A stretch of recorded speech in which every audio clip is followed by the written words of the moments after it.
Water control. This ability is the core of every mist ninja. Controlling water might sound simple at first, but don't be fooled.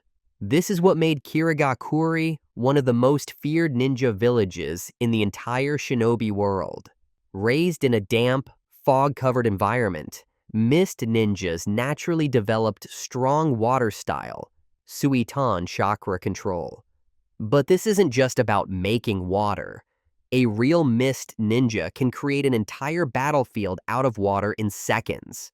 They can shape and move water with insane precision, from massive waves to solid water prisons that trap enemies.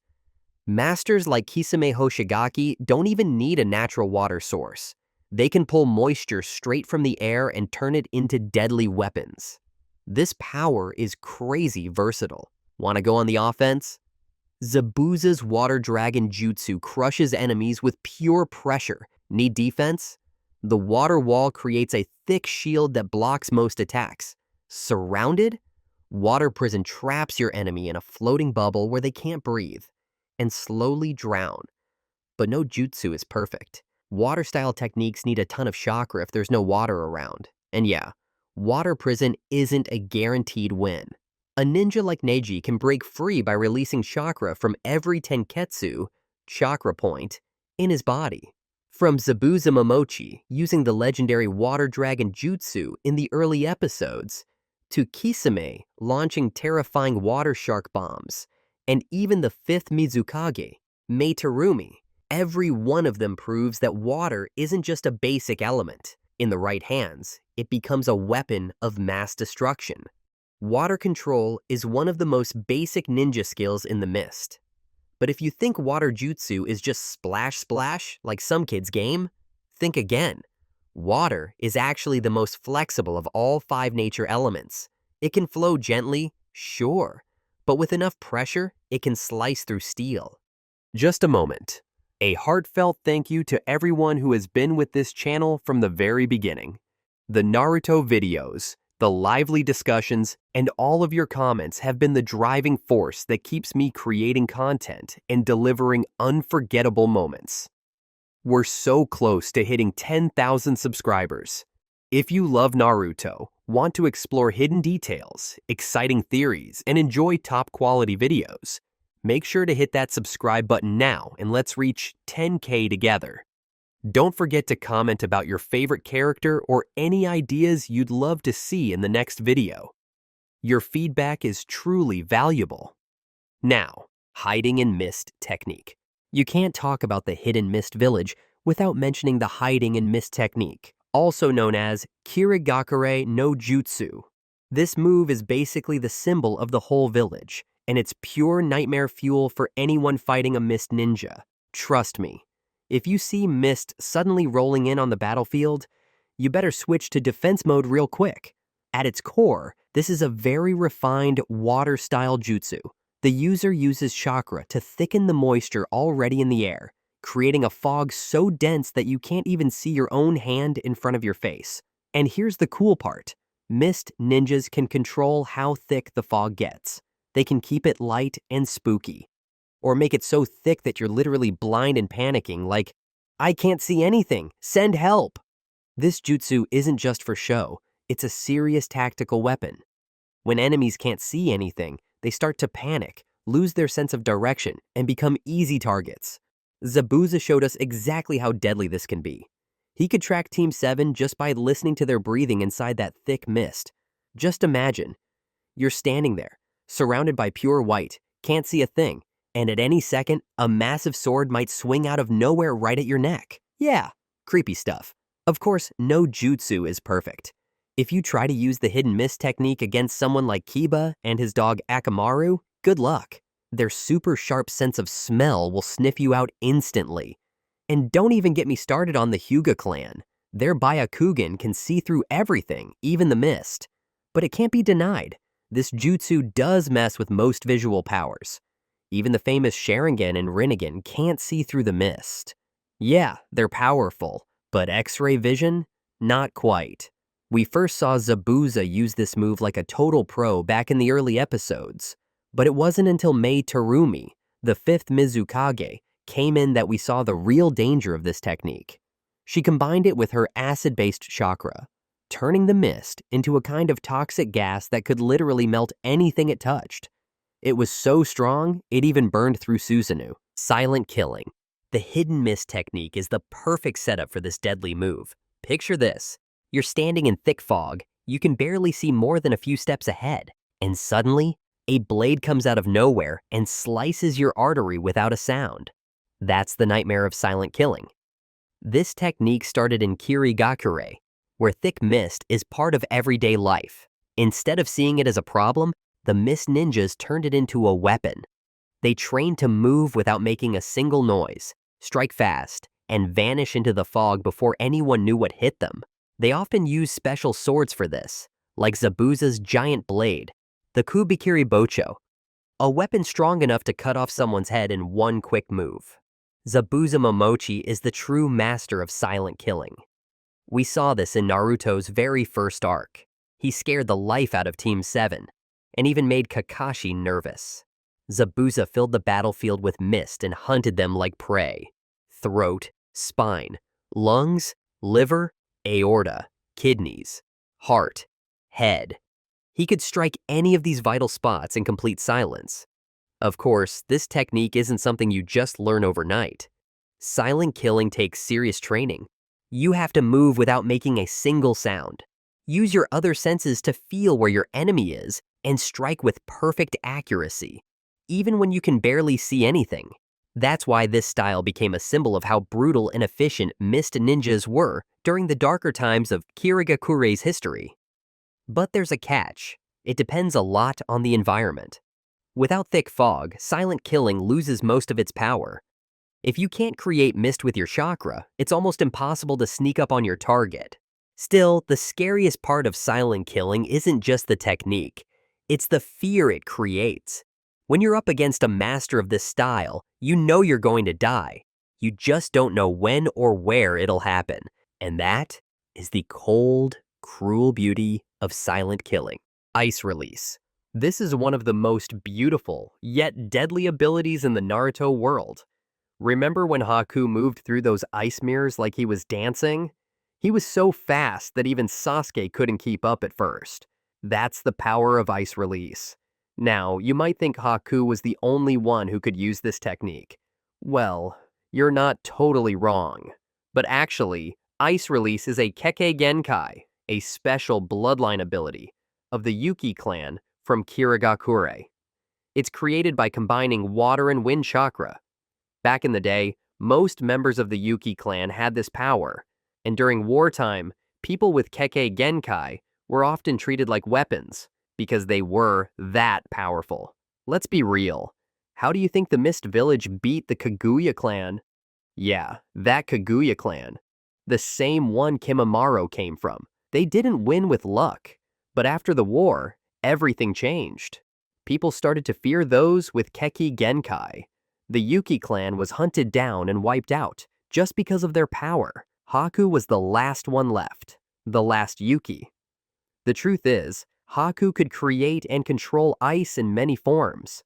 But in the anime, we mostly saw him use two main techniques: huge ice mirrors and sharp ice needles. His most iconic move was called demonic mirroring ice crystals, the special technique he used to trap Naruto and Sasuke during that legendary fight in the Land of Waves arc.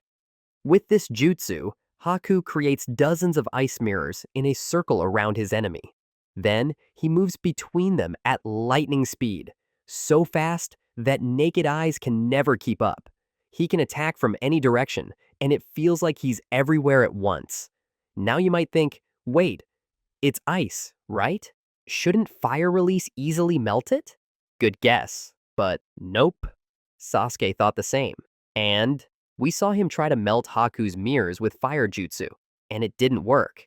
Regular fire techniques weren't strong enough. In fact, it took Naruto tapping into Kurama's chakra, that wild nine-tails power, to finally break Haku's ice. Sadly, after Haku died, ice release disappeared from the ninja world, a beautiful, deadly power gone with him. Hydriication Technique. When we talk about unique jutsu from the Hidden Mist Village, we have to mention the Hydriication Technique used by the Hozuki clan. Imagine this. You're a powerful ninja. You throw a massive punch at your enemy, and your hand just goes right through a puddle of water. That's the power of this technique. Hydriication is a secret jutsu only the Hozuki clan can use. It lets the user turn their whole body into liquid water, not just a trick or clone, but a full body transformation at the molecular level. Because of that, most physical attacks are completely useless. Kunai, swords, punches, kicks, nothing works. You could cut Suigetsu in half, and he'd just split into two puddles and reform like nothing happened. But this technique isn't just for defense.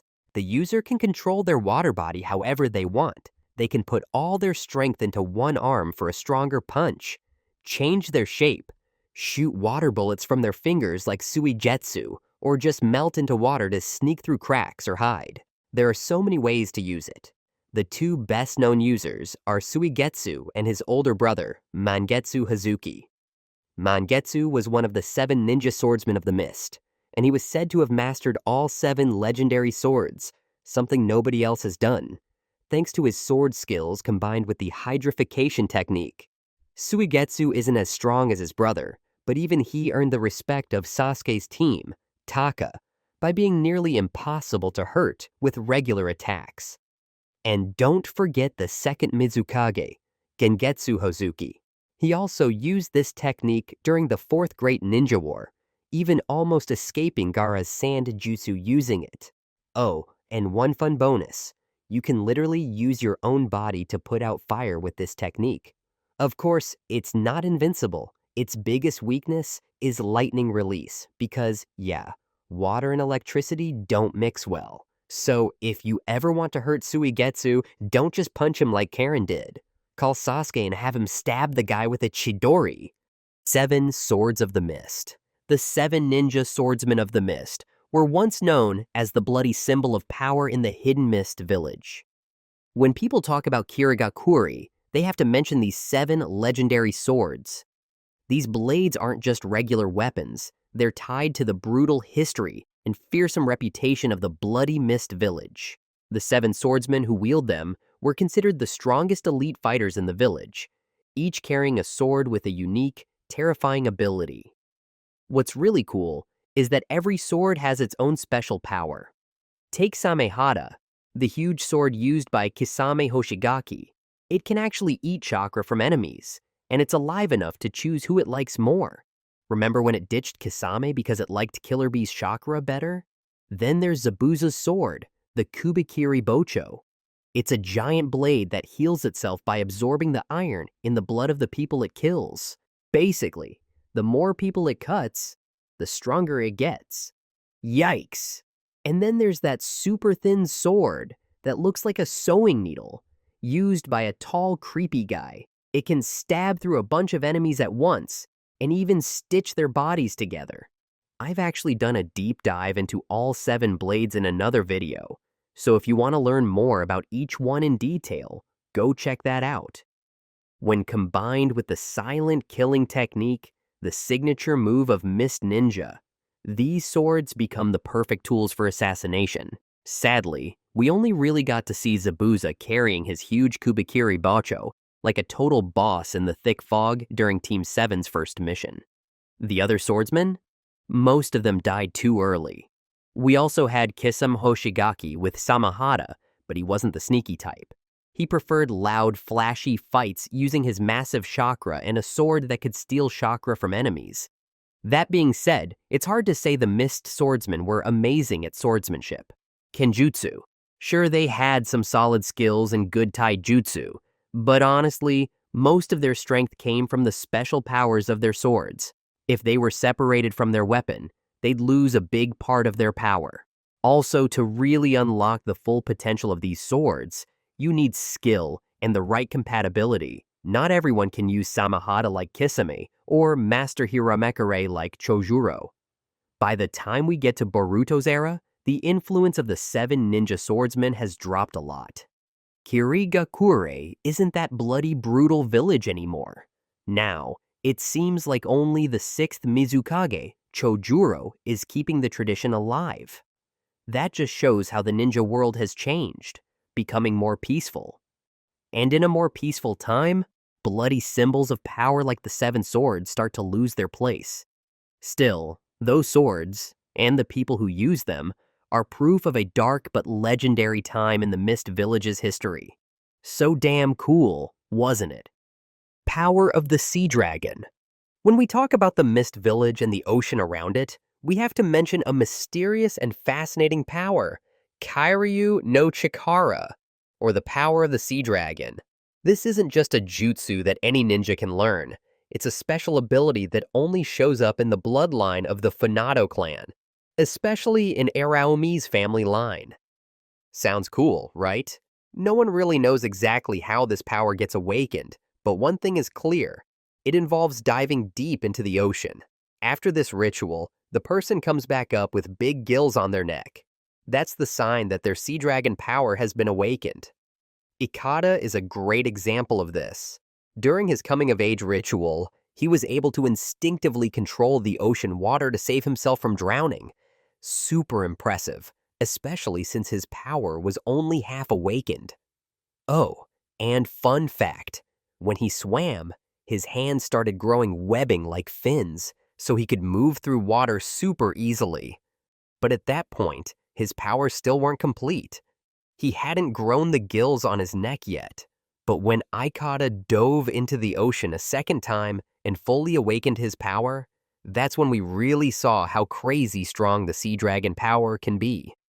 Just by thinking, he was able to split a huge tsunami in half during a storm, making a clear path for the Funato fleet to pass through.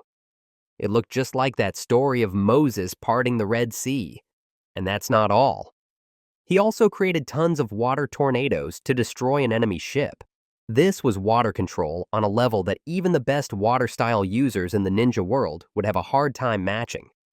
The Sea Dragon power is honestly one of the most unique abilities in Naruto Boruto. It's not just about controlling water, it's about being deeply connected to the ocean itself, almost like the person becomes part of the sea. It's kind of a shame we don't get to see more of what this power can really do, especially since it only shows up in filler. But even so, this ability is absolutely insane. Dark Cloud.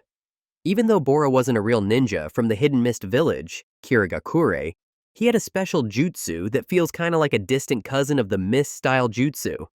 It's called the Dark Cloud. Boro could release a thick black fog that was super dangerous. This wasn't just regular smoke. It was actually a powerful virus made with ninja science tech. Just touching it or breathing it in could start breaking down your body from the inside.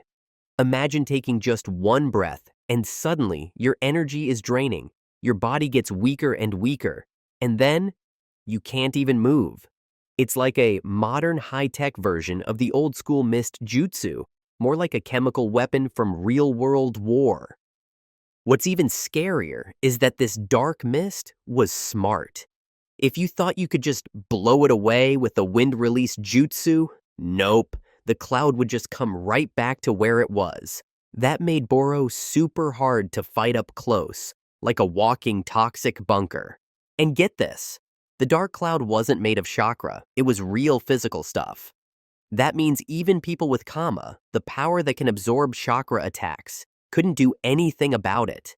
That's why the dark cloud was such a big threat, even against strong fighters like Boruto and Kawaki. Of course, Boro wasn't stupid enough to poison himself. He had special antibodies in his body that made him immune to the virus. But this created a hidden weakness. If someone could get Boro's blood, they could grow and extract those antibodies to make a serum. This serum could then be injected into someone else to give them immunity to the dark cloud. This was a key detail that helped Team Boruto figure out how to fight Boro in a big battle. And if that wasn't dangerous enough, Boro could mix his toxic fog with gunpowder, turning it into a giant smoke bomb that would explode with just a tiny spark. Imagine this. You're trying to use fire release to evaporate water vapor, but you don't just get poisoned. You could blow up at any moment. This shows how ruthless and practical the Kara organization's fighters are. Overall, Dark Cloud is a perfect example of how ninja techniques have evolved in the Boruto era, where technology and science are being used to improve traditional jutsu. It creates new threats that even experienced ninjas have to be careful about. It shows that the world of ninjas is changing, and the dangers they face are no longer following the old rules of chakra and traditional jutsu. Alright, that's it for today. Thanks for watching, and we'll see you next time.